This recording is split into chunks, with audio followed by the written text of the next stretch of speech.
Well, good morning. Ooh, hello. Very good morning. Wake us all up.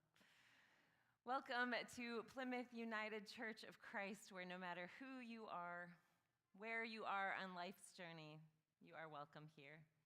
We are an open and affirming congregation, which means that we welcome you wholly as God has created you and as you are becoming. And we are a just peace church, which means we strive to embody the practices of waging peace and practices of nonviolence. We are an anti-racist church, which means that we strive each and every day to live out anti-racist practices, and sometimes we fail. And when we do, we lean into accountability, and we hold one another in love. We're grateful for this beloved community of faith.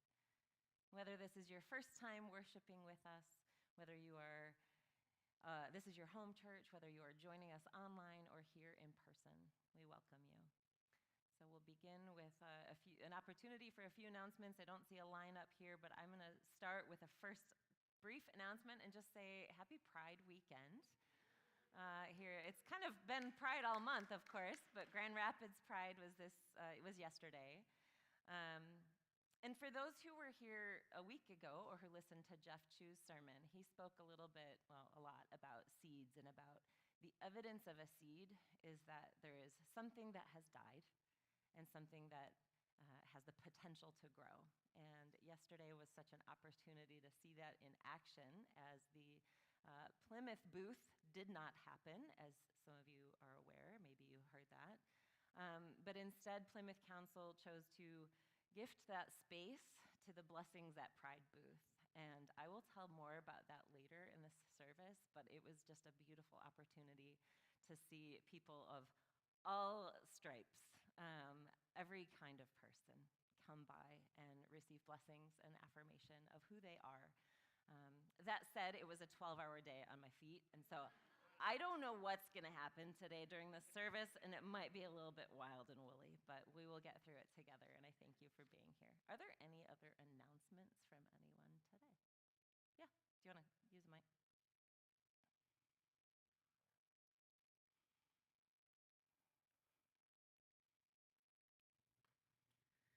Hi, I'm Meg.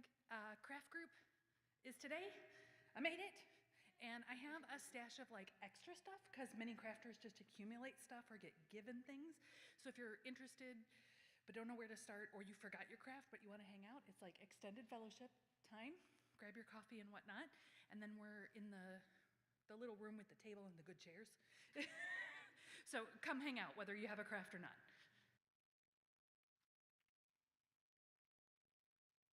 Any others? All right. Well, beloved, whatever brings you here today, a hunger for justice, a thirst for peace, know that our God meets us here in this space, a place for healing and a place for hope. And will you now rise in body or in spirit as you are willing and able, and join us for the call to worship. All you who delight in the sacred strange, come and worship the queer Creator. Thanks be to God, who blesses the peculiar and rejoices in the uniqueness of every body and being. The holy takes on flesh in every gender and sexual orientation, every race and ability, every body size and body type. Each body difference is a unique glimpse of holy wonder. Blessed are those who search for God among the lives of the oppressed, the betrayed, the turned away, and the condemned. Blessed are those who receive with joy the gifts of God enfleshed among us. The sacred is with us. Let us worship and be transformed.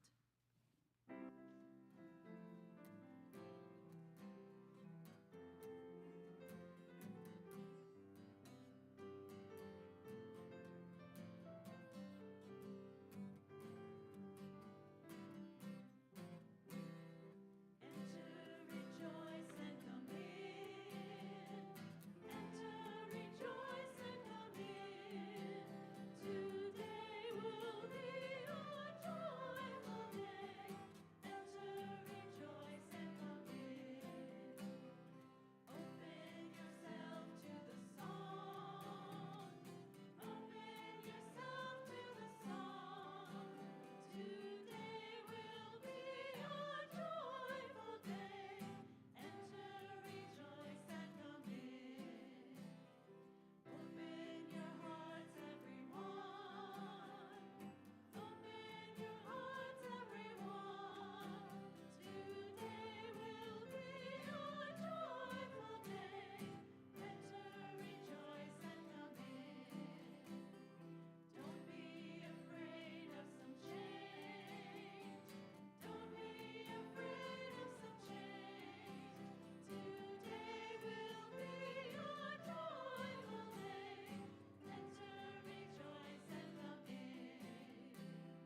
imaginer and creator of every single thing. You called each of us into being, and when you did so, you delighted in your work. You gifted us with differences that illuminate the breadth of beauty, wisdom, and practices of love in your creation. In whatever ways we still struggle to accept and celebrate our own unique offerings, free us from the narrow thinking that confines, constrains, or condemns your good work in us. Be here with us today, Holy One. Amen. And now is an opportunity to take a moment to greet one another with a sign of peace. You can do peace signs, elbow bumps, hugs. Feel free to travel and welcome folks this morning.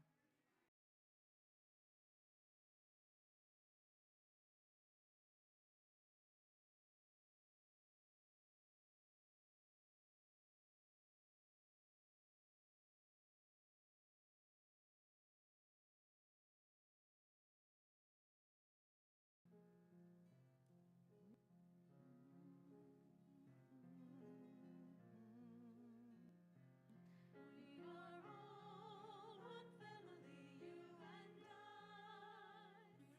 We are all one family, you and I.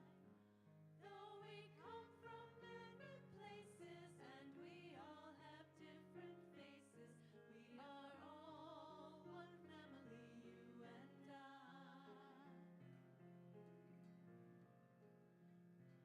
We are all one family, you and I. We are all one family, you and I. Though we come from many places and we all have different faces, we are all one family, you and I.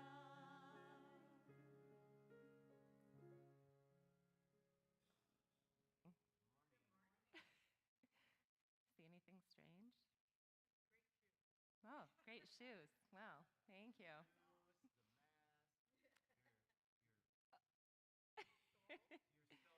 Oh, a mask? Am I wearing a mask?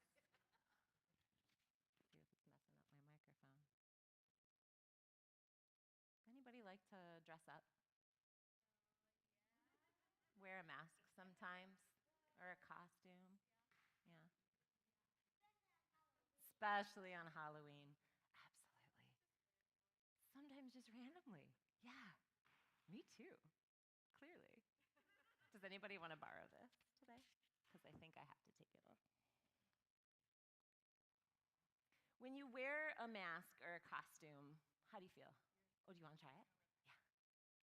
Yeah, absolutely. You might have to retie the strings to fit. Yeah, yeah, yeah. You got this. There you go.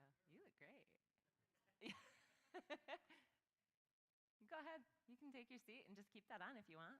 No? Okay. I just wanted to try it. How does it feel to try on a mask like that?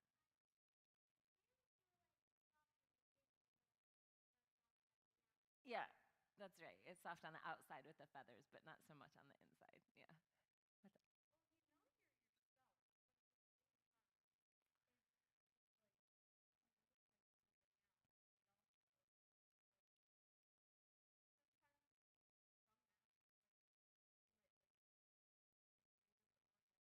Yeah. Right.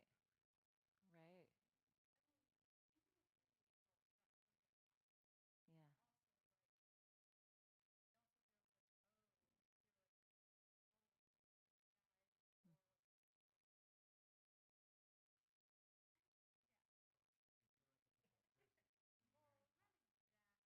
Mm-hmm.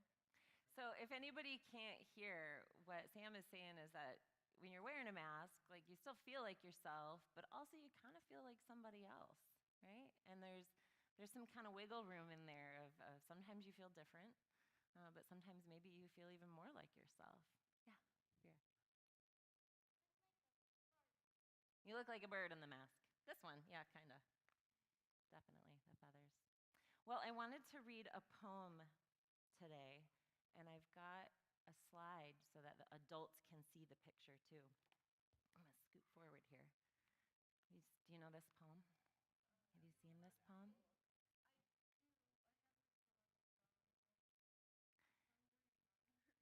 So this poem is called Masks. And it says, she had blue skin, and so did he. He kept it hid, and so did she. They searched for blue their whole life through, and then passed right by and never knew. And sometimes when we wear a mask or a costume, whether it's an actual physical mask or maybe a way of presenting ourselves, maybe presenting ourselves as a personality or as a gender or a sexual orientation that we think people will like better, we miss each other, and maybe we miss ourselves too.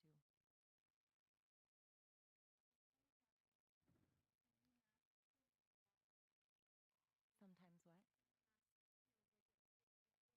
Yeah, yeah. Sometimes we feel more like we're fitting when we're wearing a certain kind of mask because it allows a different kind of freedom. Yeah.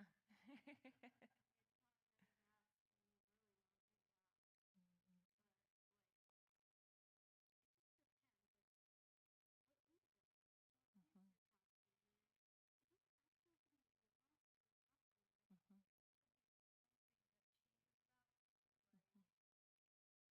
mhm. Even like a haircut, you feel like a different person if you get your hair cut or colored or falls out or shaved off. Yeah, okay. Yeah. I also wonder, mhm. I also wonder about the difference that it feels like when somebody else tells you, here, try this on, as opposed to you choosing that thing for yourself. Does that feel different? Like, did your parents pick your Halloween costumes for you, or do you get to pick them? Hmm?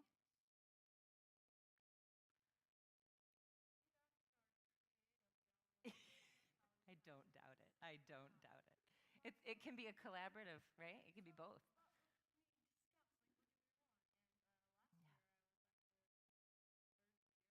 Yeah. That's amazing. Yeah.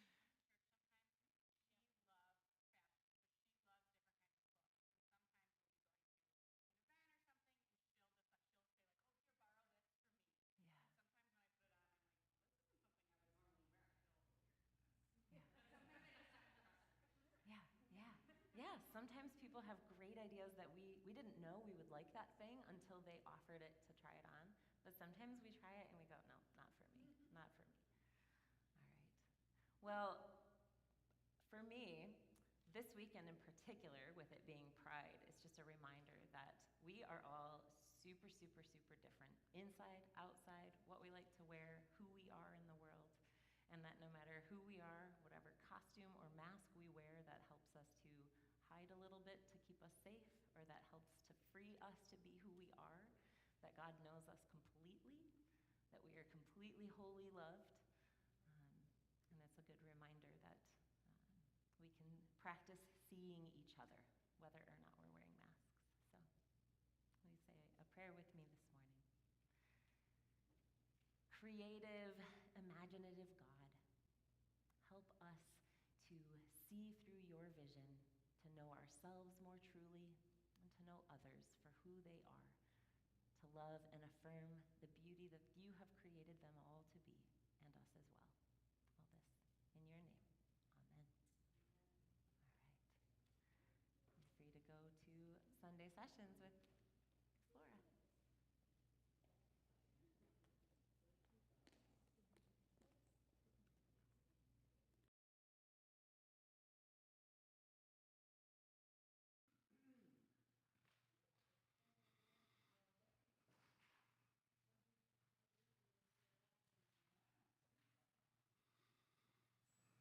While our family and friends, some friends already new. When I came out in 2007, it was rather eventful.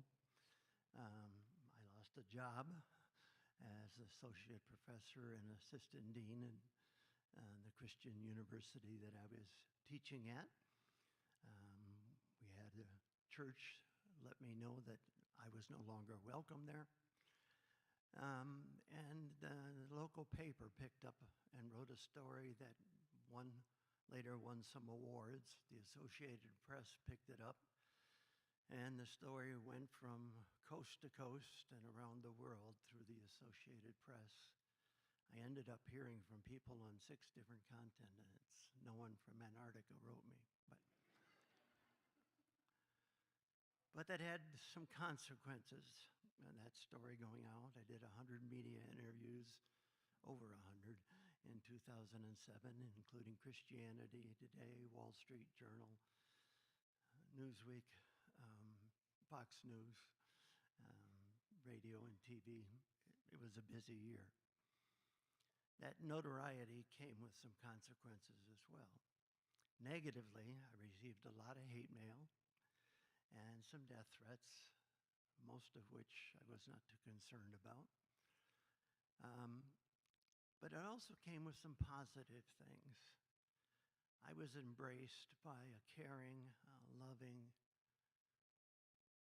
outstanding community, the LGBTQ plus, whatever alphabet letters you want to add after that.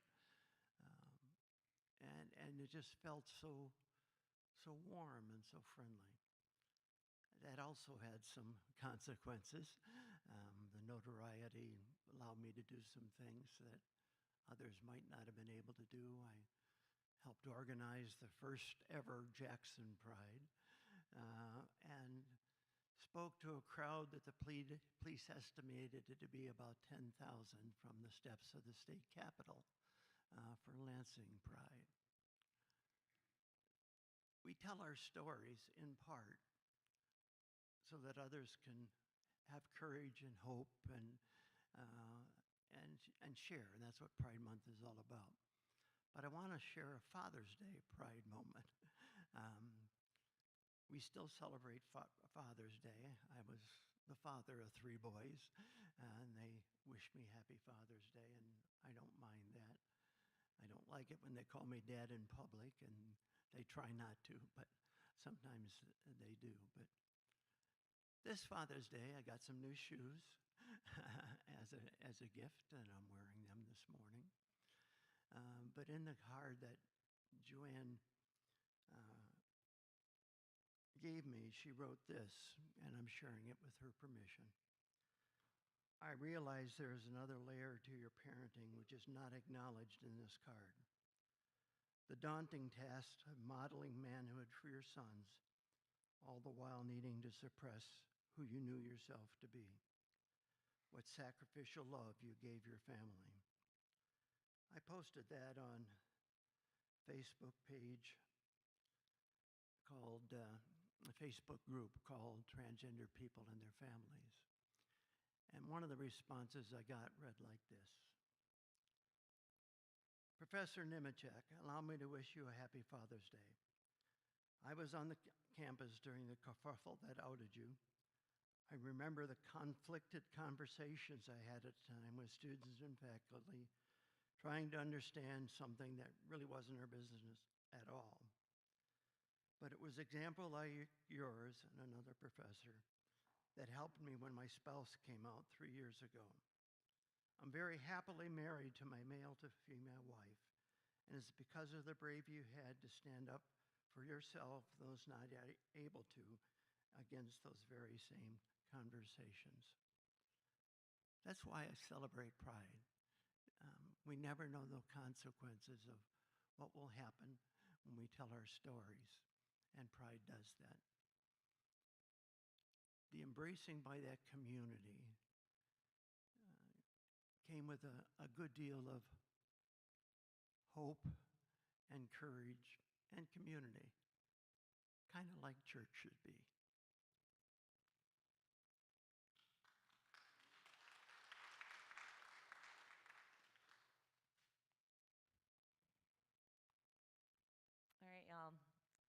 said that this was going to be a little bit of an adventure today because I'm a little delirious from Pride yesterday. So we're going to have a sort of a holy experiment today, and instead of just having the scripture read and then me preaching for however many minutes, we're going to do a little bit more of a conversation with it. So it's a longer story today. It's probably a very familiar story to, my guess is, everyone here, perhaps not. But there's maybe an opportunity for some new insights with this old story. So please join me in prayer for this journey that we will go on together. Holy wisdom, come. We long for your truth that liberates and quiets all that would turn us against ourselves, one another, or any of your creatures and creations. Lead us in love that mends and restores. And may the words of my mouth, the words of your scriptures, and the meditations of all of our hearts be pleasing to you. Amen.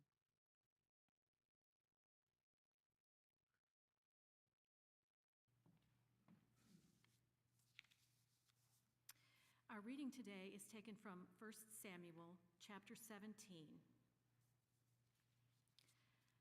Now the Philistines gathered their armies for battle.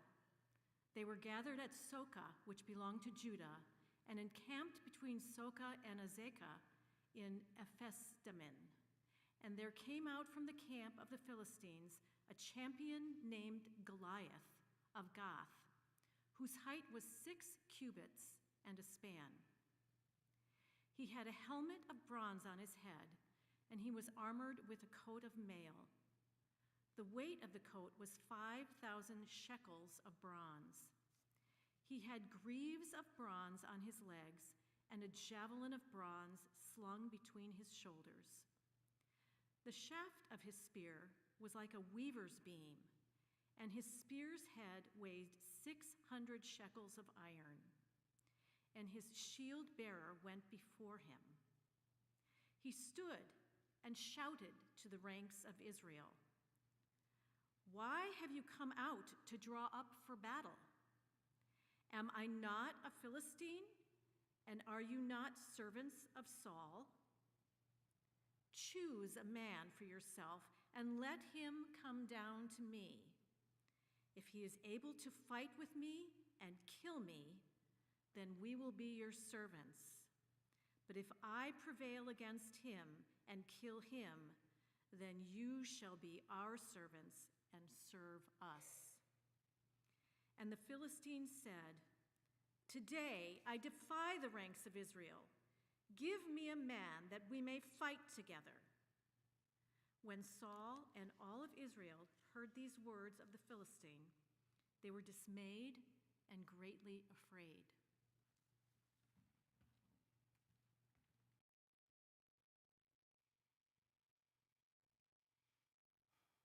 One of my favorite movies growing up, one of our family favorite movies, is The Three Amigos. If you haven't seen this, it's got 3 very well-known comedians as actors who portray themselves as the 3 amigos, and they go and they fight, doing action movies, but they inadvertently find themselves in a real-life scenario where they're supposedly battling someone that they're ill-prepared to face. And there is a line where Lucky Day, who is Steve Martin, the character, he's trying to do kind of a hero speech to rally all the people of this little town as they prepare to face this enemy. And he says, "In a way, all of us has an El Guapo to face." El Guapo is the name of the guy. "For some of us, shyness may be their El Guapo. For others, a lack of education might be their El Guapo. For us, El Guapo is a big, dangerous man who wants to kill us.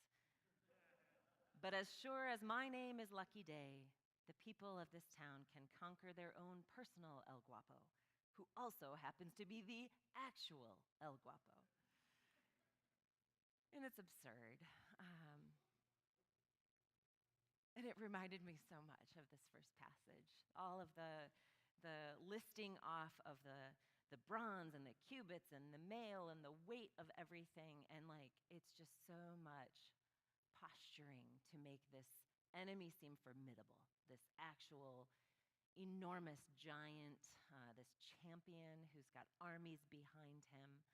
Um, and when I was reading this to some of my family members to see if there were any things that they noticed, and my younger child was like, "There's a lot of detail in that first part of the story, just a lot of detail." And I think, what is the impact of putting that all in the story? As a reader, we hear all of these specifics about, the helmet of bronze on his head, and the javelin of bronze slung on his shoulders, greaves of bronze on his legs. Like, was this shiny bronze? Was it dull? I don't know. It sounds really heavy. Also, the spear's head, it says, weighed 600 shekels of iron. I don't know. Peter probably knows how much a shekel weighs, but that sounds like a lot. And then there's also a shield bearer before him. So he's very well protected, right? And he's got a big hype around him. There's a lot of fear-mongering. And that sounds like a lot of what happens in the world around us. I think about, as we enter a political season, there can be a lot of that kind of thing. I am bigger, I am stronger, I have all of these people going before me, endorsing me. Some of it can be just really well-funded fear-mongering. When I think about the Three Amigos and what is our personal El Guapo and all of the things that feel like giants that we're facing at this point. Some of you have personal things that you're wrestling with that feel insurmountable that maybe others don't really know. Some of those things are shared things. We are facing a lot of transition in this church community right now. That's something we're facing together, and it feels pretty big. We're also, as a community, facing racism, homophobia, transphobia, lots of policies that are just feeling insurmountable, that people could potentially have bodily autonomy, that people could actually have rights that protect who they are becoming, who they love. There's also things like climate change. Feels kind of battles that come toward us all the time. Also thinking about things like reproductive rights, about wars globally and locally, housing prices, lack of childcare. Like, there is no shortage of enormous things that feel really well protected, really strong, really institutionalized. And then in this story, not only is he visually imposing, but this Philistine comes out and starts taunting, dehumanizing language, saying, "Who do you think you are? Do you know who I am? Why have you come here?" And then, "I defy the ranks of Israel." Such confidence that he is going to come up in battle against this whole community of people. And he's going to change the rules of battle at this moment. He wants to just have a challenger just come up, because I can do this thing. I can beat you all. And I feel like this part of the story invites so many questions about who we are as individuals, as a people. Who are we with? Who are we for? What brings us to battle, to fight for the things that we want to fight for, or the things that we need to fight against, right? What's at cost? What's at stake? And what are we willing to risk to engage in that battle? When Saul and all of Israel heard the words of this Philistine, Goliath of Gath, they were dismayed and greatly afraid. Maybe y'all know what that feels like. I know I do. Let's read the next part.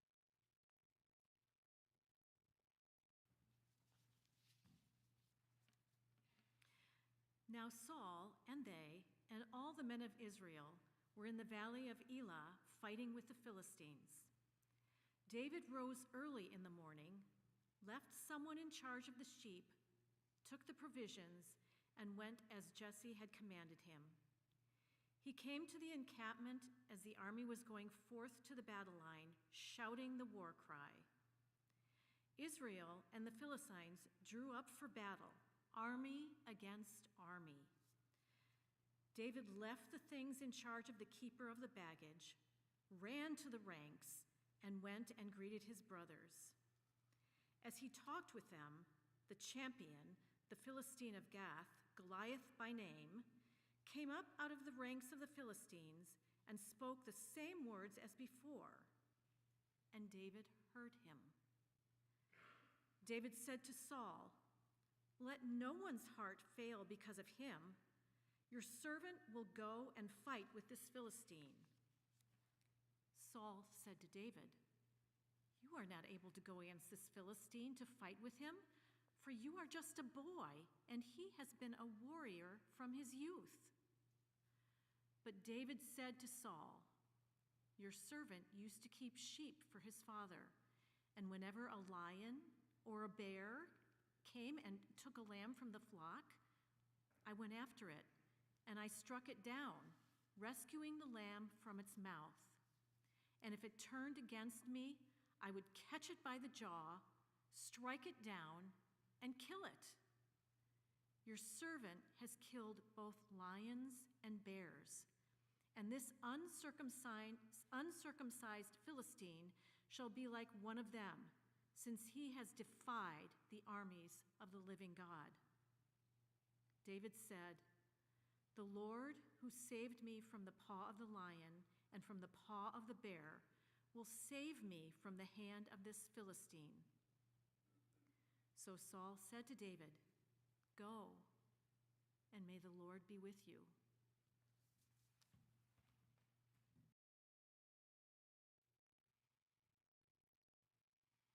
So there's many different personality tools and conflict style inventories and that kind of thing. And when I read this, I am convinced that I am very much not whatever David's personality is. He sees this challenge from the periphery, and he just leaves the stuff that he's supposed to be doing and shows up for it. He runs right to the front, says, "I can do this. I can do this, and I know that I can do this because I have all of these experiences that have fueled me. I have fought these things. I have done these things. I've got this." He's got authority already in him.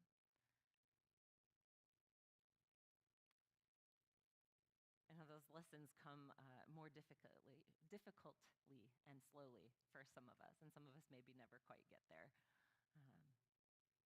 But I think about how we do respond when we face an enormous challenge. Some of you probably do run right toward it and look for the opportunity to prove that you are prepared for this, right? You have the skills, transferable skills from life experiences of a number of things. Some of us might want to stay with the supplies and just let somebody else do that fight, do that battle.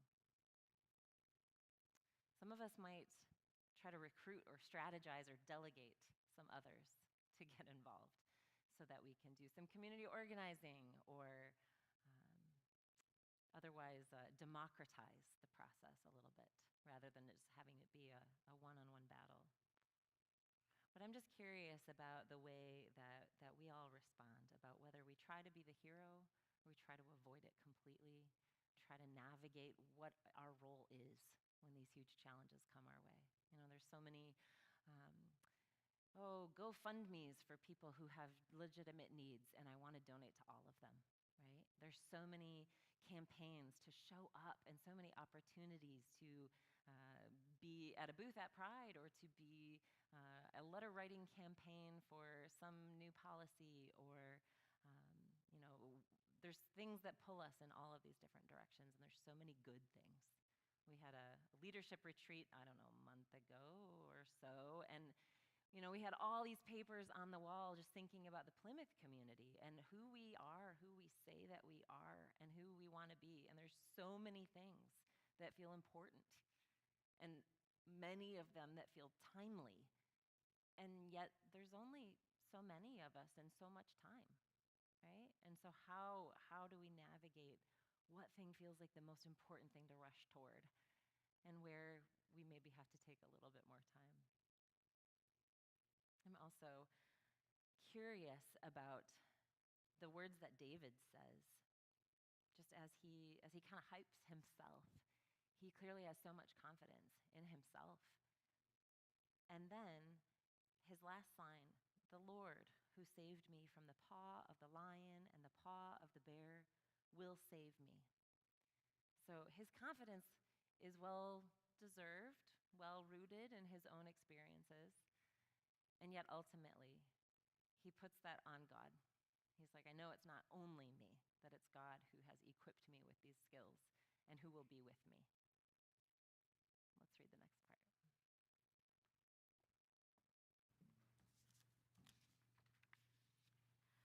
Saul clothed David with his armor. He put a bronze helmet on his head and clothed him with a coat of mail. David strapped Saul's sword over the armor, and he tried in vain to walk, for he was not used to them. Then David said to Saul, "I cannot walk with these, for I am not used to them." So David removed them. Then he took his staff in his hand, and he chose 5 smooth stones from the wadi and put them in his shepherd's bag, in the pouch. His sling was in his hand, and he drew near the Philistine.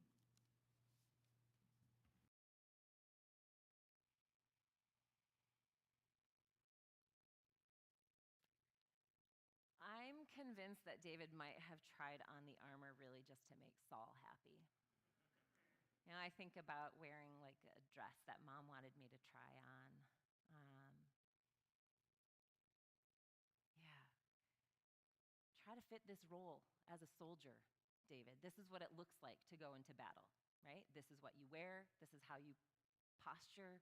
You put on the things. You have the weapons. You have the armor. And David's like, okay, sure, I'll try it, right? Why not? He's fought a lot of things. He's had a lot of experiences, but he hasn't worn armor. He's a shepherd, and this is new.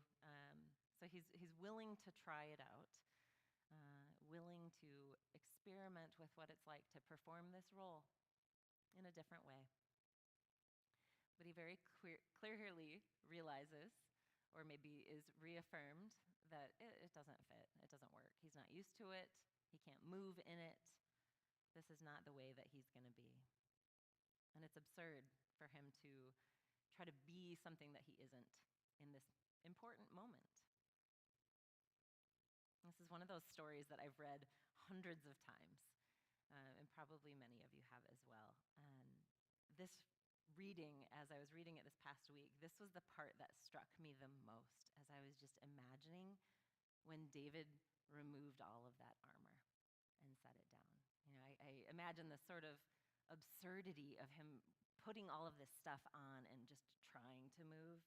Like you can kind of picture I don't know, like almost an animated, robotic, trying to make this work, at least to appease Saul.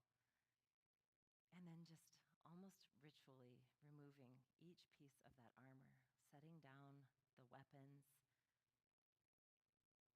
And then in verse 40, he took his staff in his hand, and he chose 5 smooth stones from the wadi. And the wadi is a dry riverbed. So I lived in New Mexico for 5 years, and we called them the arroyos there, where it's the channel in the dry earth where water will be if there is water. So sometimes there's raging water rushing through there, but most of the times it's just dry. But there's the impact of the water is there on those smooth stones. And so David went and picked up these stones. And I'm thinking about David as this young shepherd boy and being out wherever their land was. And I'm sure that he came across the wadis often, right? And that maybe he picked up stones initially just because it was something to do. Like maybe he just picked them up and was throwing stones and playing with them because they felt good in his hand. Maybe it was a bit of a comfort object because he was a lonely kid watching the sheep, bored, right? And at some point over the years of being in that role as a shepherd, he learned to use them in other ways. And so he put them in his pouch and he grabbed his sling and he's like, I know how to do these things, right? These are my tools. So David strips off the burdens of this performative heroism, which is what maybe people would expect him to look like and what they would expect him to wear. And he instead picks up those smooth stones, those comforting tools that he is familiar with. And then he returns to face the giant.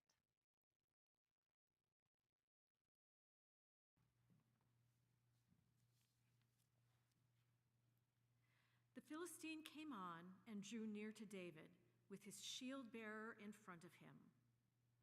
When the Philistine looked and saw David, he disdained him, for he was only a youth, ruddy and handsome in appearance.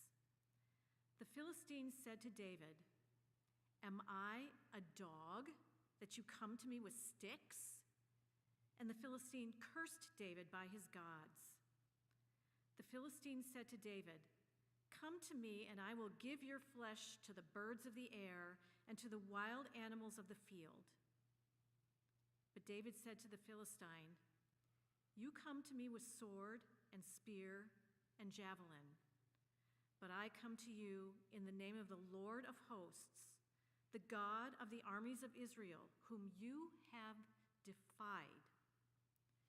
This very day, the Lord will deliver you into my hand, and I will strike you down and cut off your head. And I will give the dead bodies of the Philistine army this very day to the birds of the air and to the wild animals of the earth, so that all the earth may know that there is a God in Israel, and that all this assembly may know that the Lord does not save by the sword and spear, for the battle is the Lord's, and he will give you into our hands.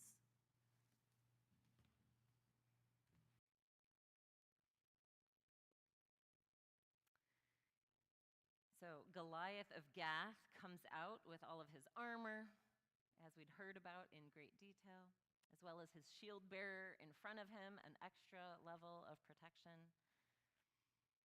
He's taunting, he's got this big talk, puffing himself, saying how he's going to give the flesh to the birds and the animals. He's going to kill him, he's going to destroy him. And then David is there with this sling and stones, his quiet confidence. But what I find interesting in this is that actually both Goliath and David are convinced that God is on their side, right? They had different relationships with the divine, and that's a whole nother sermon in terms of what this scripture is about as the story of this one God, as opposed to the gods. But I feel like there's something in there about just that conviction that whatever is divine is on our side, is empowering us, is compelling us to show up for this thing. You know, like at Pride, there's the protesters. There was somebody that was walking around through Pride just by themselves, and they were carrying a picture, and it was kind of like the icon Jesus with like sort of like a Catholic imagery with the heart, and he was just carrying it around like this, and he had a shirt that said something, I don't remember what, but something very confident, right? And he was just very self-righteous and just walking around like showing Jesus to everybody, like Pride attenders just needed to know that he was right. And honestly, like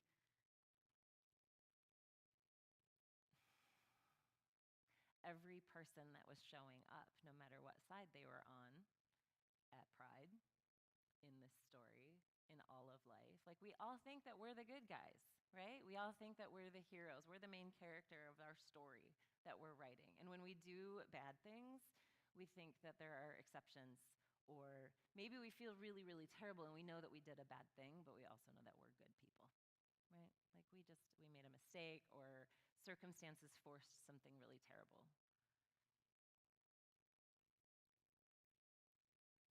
Sometimes, though, I just wonder if we're the Goliath, right? Like, when and how are we perceived? Like, this whole story, I keep talking from the perspective of David. And sometimes we are, either individually or as part of an institution or a system, we are the one that is well funded and privileged. And we have a good PR team, you know? We have a little music. Do you, Del? Is that okay? Well, we'll just have some music for a minute. Pardon my distraction by it. Um, Sometimes we are well funded. We are. Yeah. No, we, like I said, like to see ourselves as the people who make the best decisions that we can, given the information that we have. We like to be the hero. But the truth is that even when we are authentic, when we are aligned with God, we still have impacts in ways that can harm others. And maybe it feels like harm or attack, and that's not actually our burden to bear. I'm reminded of when I came out, and I've heard this from so many, but when they come out and then the parents are like, "Why would you do this to me?" And the truth is that it's not, of course, to them. And it's not a wrong thing, and it's not a harmful thing for someone to come out. And yet, for the parent, it sure feels like it, at least for a while, for a lot of the time. So I think about how we find our justification and our affirmation of the path that we are on. And the older I get, the murkier it gets.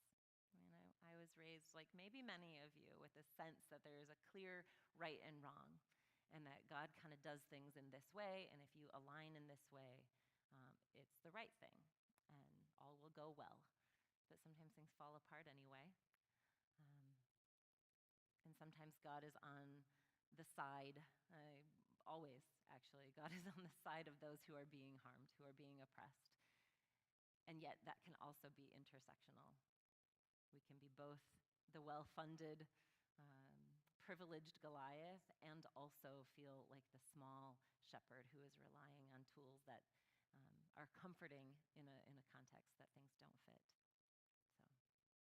So we'll finish the story.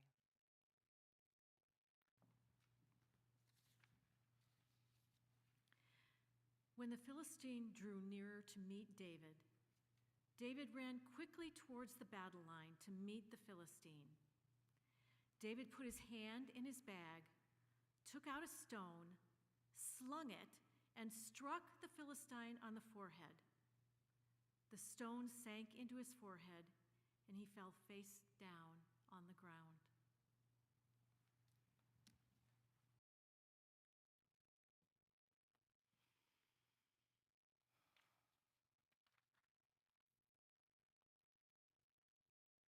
The centering thought that I put on the front of the bulletin was from James Baldwin, who writes, "You have to go the way your blood beats. If you don't live the only life you have, you won't live some other life. You won't live any life at all." And I'm curious if David didn't strip off that armor,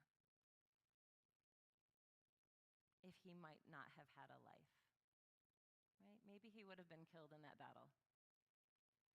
Or maybe he didn't get killed in that battle, but he wouldn't have been able to live with himself because he hadn't been true to himself and who he knew himself to be. I've heard it said that when the only tool you have is a hammer, everything looks like a nail. And then some years ago, I heard Cameron Trimble from the Center for Progressive Renewal say, you can always get your way if you have enough ways. So the invitation, I think, from David in this story, and also from Pride and all of the queer ancestors who have gone before, is that we can queer the way, right? We can always have a new way. We can have different tools. We can look for tools that fit. We can set down the really well-intended but ultimately unhelpful armor and weapons that either we feel compelled to try on or someone has told us is the right way to do things. We can set those things aside, and we can find the tools and the costumes and the gender expression and the caring communities that fit us. As I was talking about Pride yesterday, I just want to express my, again, gratitude for, in the midst of so much change and difficulty in the Plymouth community, that Council was able and grateful for the opportunity to gift forward this booth space to provide blessings. For those of you who have not been to Pride and experienced the Blessed at Pride Fest booth, let me tell you, it is the most holy of holies and probably my absolutely favorite ministry opportunity. There are clergy and lay leaders from a whole variety of churches and faith traditions, congregations, and communities, some in garb and some in just really supportive celebratory t-shirts, whatever they are feeling inspired to wear. And people can come to the booth and receive a blessing with or without glitter, because everything is by consent. And their options for receiving a blessing, there's one is a sort of quick and dirty, simple blessing, which is just like a 1 or 2 line, and every person who was offering blessings has their own version of that. Something to just affirm the belovedness and the worthiness of each person that comes. But then the other option is to consider our blessing menu. And this blessing menu is something that has a category at the top for indicating who you call on for sources of strength, of support, of who you're invoking for blessing. And so there's things that you might expect on there. There's God, there's Goddess, there's Jesus, but there's also things like quantum physics or the moon, right? And there's a write-in space. So sometimes people are drawing on different sources of strength that we might not have imagined. And then the next couple of sections are inviting what people might need a blessing for. One of the categories is healing, and it might include healing blessings for trauma or abuse that people have experienced. It might be healing for self-harm. It might be healing for illness. Another category is blessings of forgiveness. And again, it's often forgiveness of oneself, forgiveness of someone's family. And then the last section is experience blessings. And so this is a really long checklist, and sometimes people check every single box. And it's things like love, joy, peace of mind, clarity, courage, right? Being good, all of these things. So people come in and they make their choice, and maybe they just want a quick and easy blessing, because really they just want glitter, right? Like, they don't want to deal with the blessing stuff, they just like glitter, which is valid. And then they're surprised by even the quick and simple blessings, that affirmation that, like, they are worth this, that they sparkle just for being who they are, right? And so we bless them with the glitter and, put it on their faces or their arms or wherever. And then those people who fill out the menu will usually step aside a little bit, and we'll lead them to one of the clergy blessers. And with consent, we'll put a hand on their head or their shoulder or their arm, and we'll say their name, and we will call on who they call on, and we will reflect back to them the blessing that they need without distortion without question, without critiquing or engaging in any other scrutiny about what it is that they're calling on or for. And the number of times that people walked away, just tears flowing down their faces, surprised at how much it struck them. Sometimes people would laugh and would clap and like gleeful, cheer about being so blessed and receiving glitter. And we blessed people from 6-week-old infants, maybe younger. There were little bitties, to like every age, every kind of human, different bodies. And it was the most beautiful, expansive, glorious place. I think about all of the masks that people were wearing or were taking off in order to be there as they were. And I think about the gift and the opportunity that it is to be part of a community that invites wholeness and authenticity. And maybe sometimes donning some glitter to remind us that we sparkle. And about finding another way. Finding the tools that fit. Finding the way that we present ourselves to carry forward. To discern what that way looks like. So may we continue to be about that good work. When we face impossibly large and terrible and scary things, may we set aside the things that don't fit, however well intended, and let's instead return to who we know ourselves to be. Bold, proud, and also humbly relying on God as we choose that way. May it be so.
stay up here?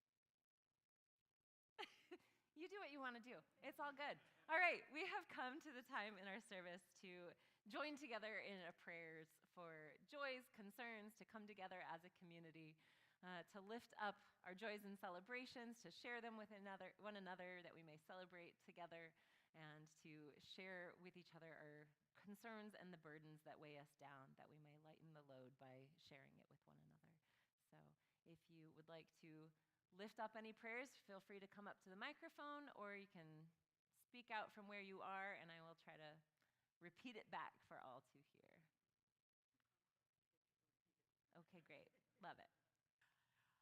So I offer up a prayer for Juneteenth, which is a celebration for people who are Black, because first, they finally all found out that they had been emancipated.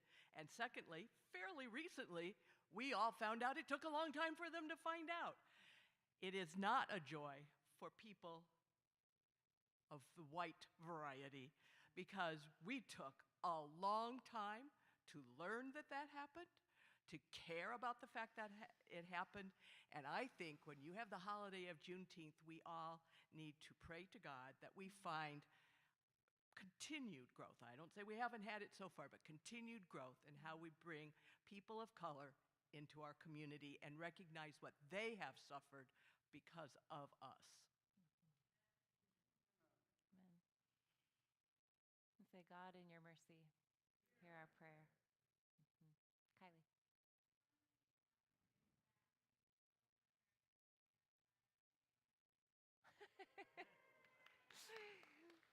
So by the applause, I'm guessing most people heard that, but Kylie said she got grades back from seminary and she has 2 A minuses. So praise be to God. Hallelujah. Joanne.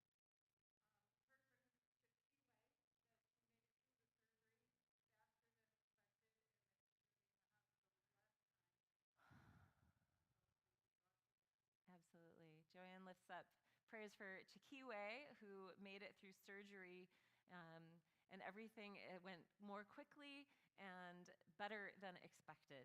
So praise be to God. Hallelujah. Yeah.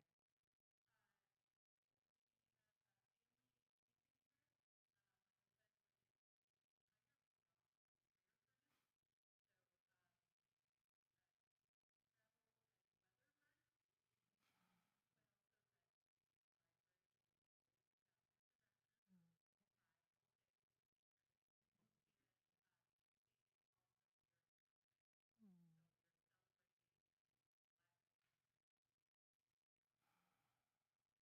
Absolutely. So Meg lifts up prayers of joy and celebration and hope about an upcoming family camping trip, that they will be able to have time of rest and renewal and just joy of disconnecting from the busyness of the day, of the normal grind, and to have safe travels, have good memories, and that all shall be well without active participation from us in our businesses all the time. So prayers of safe travels, and so thanks be to God. Yeah.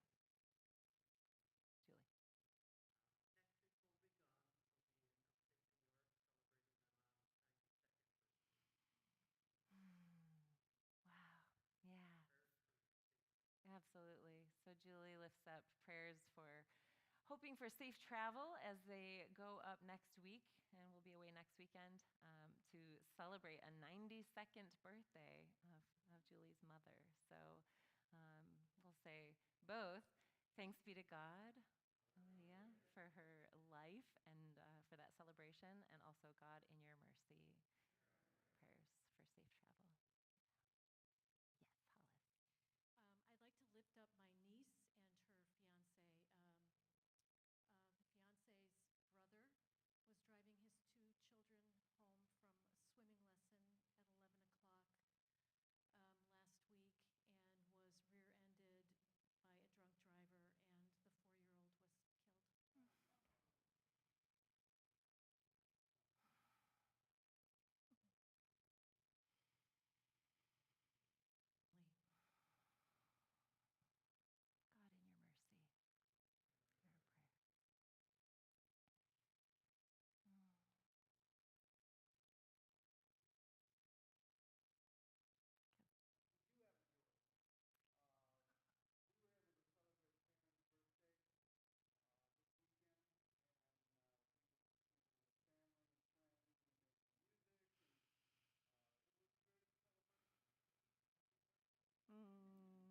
Absolutely. We lift up prayers of celebration for Karen's birthday and for the opportunity to gather and celebrate, make some music with other beloved people. So thanks be to God. Mhm.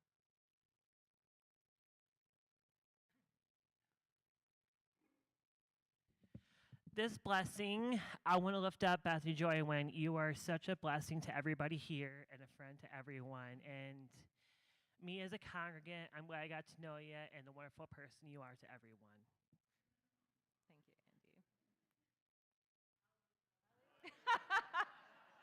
Thank you, Andy. Thank you. Thank you. Yeah.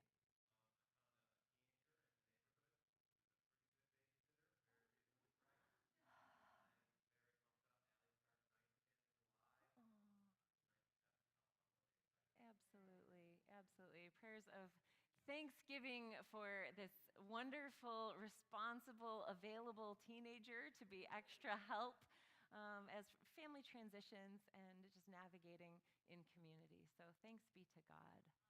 Hallelujah. Mhm. Any others this morning? Yeah. My mom, many of you know, is in assisted living the last 6 months, and we've made the decision to sell her condo, because she can't return to that space. We can't talk to her about that. With her dementia, she'll never process it. She'll never be able to deal with it. And this week we give up possession after the sale, and so that'll close that out. And just so happens she's been doubling down on talking about going back, and started to say things like, I'm going to call the police to take me there. And so we need some strength for getting through that from here forward, because it won't change. So that's my first. And then my second one is that some of you may know I started a new job 6 months ago, took a chance with a startup company and left where I was for many years to try a new chapter. The board of this company decided that they weren't growing as fast as they had hoped to take on new staff, so I lost my job on Friday. And I'm just me. So, yeah, I'm going to be in a hurry to look for something new, because I only have a 1 month severance, and insurance is only lasting a week. So that was a lovely surprise that didn't expect. So I'm going to start networking tomorrow. Could I ask for prayers for a great opportunity I couldn't have expected? Will just show up and be the silver lining. Oh, yeah, for all that there is to carry with an ailing family member, with mom, and the logistics, but also just the emotional work of providing that care in difficult times, and then also this unexpected transition of losing a job and having abrupt need to navigate. That's a lot. That's a lot. So, God, in your mercy, hear our prayers. Yeah. All right. Well, let's join together in a continuing spirit of prayer. Holy One, we know that you are already here, that you already are attuned to the prayers of our hearts and our minds even before we speak them aloud, and that you know us more intimately than we know ourselves, and that you are going before us in all that we carry, all of the burdens that weigh us down, all of the joys that you are preparing for us. God, we pray that you be with us today in ways that we can perceive. Shoulder with us all that weighs us down. Make our burdens light, that we may take at least one more step forward, trusting in the journey that you are preparing. God, we give you thanks for all the good things that you provide in our lives and in our experiences, in our communities and the world around us. We give you thanks for the opportunity to try on costumes and masks that delight us and free us to be more fully who we are, and to set down those things that burden us, always leading into more liberation, into more authenticity, to fully represent the glorious diversity that you have created and continue creating. And God, as we trust you to navigate with us everything, every small challenge and every giant we face, we call on you and pray with the words that Jesus taught us to pray, the words that we will find on our screens, as we join together in the words from the New Zealand version of the prayer. We sang, Eternal Spirit, Earth Maker, Pain Bearer, Life Giver, Source of all that is and that shall be, Mother and Father of us all, loving God, in whom is heaven. The hallowing of your name echo through the universe. The way of your justice be followed by the peoples of the world. Your heavenly will be done by all created beings. Your commonwealth of peace and freedom sustain our hope and come on earth. With the bread that we need for today, feed us. In the hurts we absorb from one another, forgive us. In times of temptation and testing, strengthen us. From trials too great to endure, spare us. From the grip of all that is evil, free us. For you reign in the glory of the power that is love, now and forever. Amen.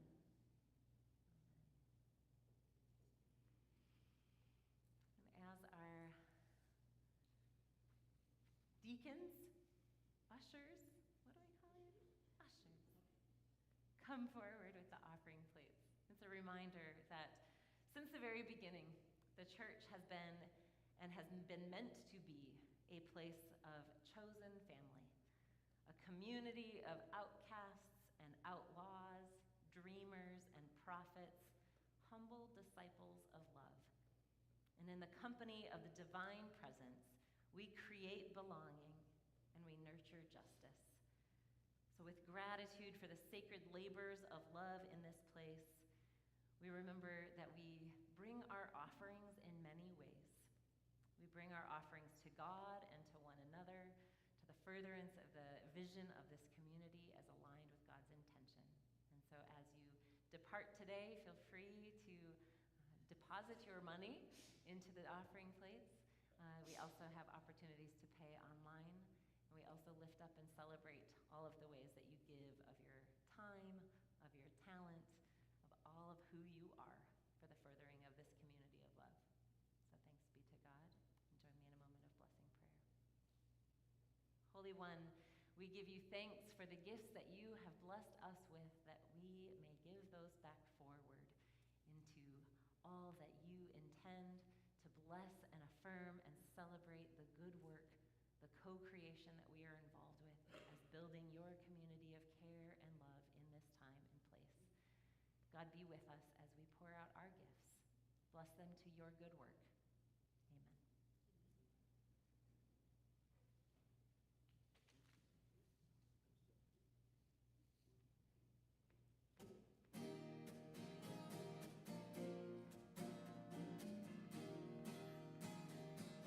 You may join us in standing.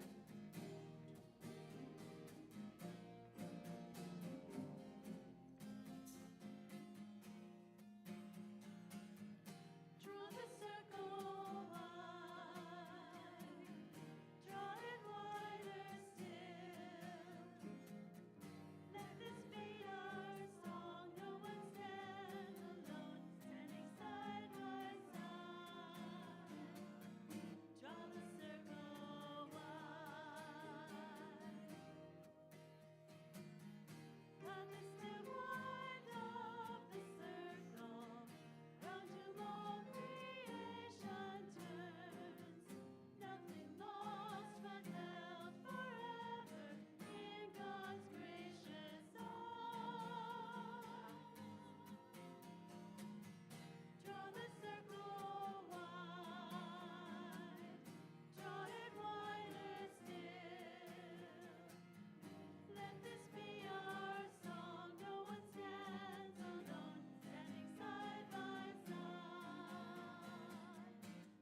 have you know that I brought glitter with me today. So I will be standing in the back, and if anyone with consent would like some, I'm happy to put a little on your hand or your face as you leave today. But regardless of the glitter, I'll offer you this benediction, and this is the same blessing that I offered to hundreds of people yesterday at Pride. May you know that you are made of the same stuff as the stars, that you glitter and you glow and you sparkle and you shine just for being who you are.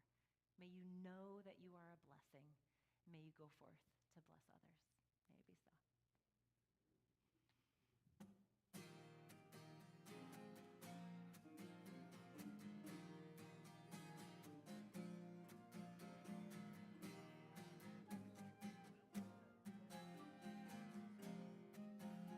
Thank you.